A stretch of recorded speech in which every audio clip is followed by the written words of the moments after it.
Chronic anxiety. Hindi ka makatulog at makakain. Masakit ang ulo mo. Wala ka sa mood o masungit ka at gustong mapag-isa. Kung wala ka namang physical ailment or condition that might explain these, chances are you might be experiencing chronic anxiety. Does the Bible have anything to say about how to deal with it? Today's passage gives us a clue. Jesus said in Matthew 6 verses 31 to 33, "Therefore do not be anxious, saying, 'What shall we eat?' or 'What shall we drink?' or 'What shall we wear?' For the Gentiles seek after all these things, and your heavenly Father knows that you need them all. But seek first the kingdom of God and His righteousness, and all these things will be added to you." Jesus is aware that when we choose Him, we will have questions and doubts down the road.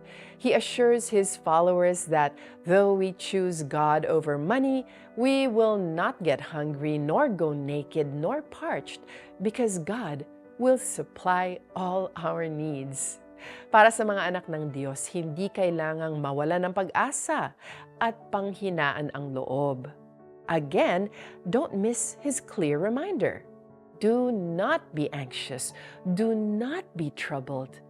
The kind of anxiety that Jesus warns us against is the anxiety that immobilizes. Ito yung tipong sa sobrang worried natin, hindi na tayo makapag-isip o makakilos para masolusyonan ang problema natin. On the other hand, healthy anxiety brings us to our knees and prods us to plan and move us to action.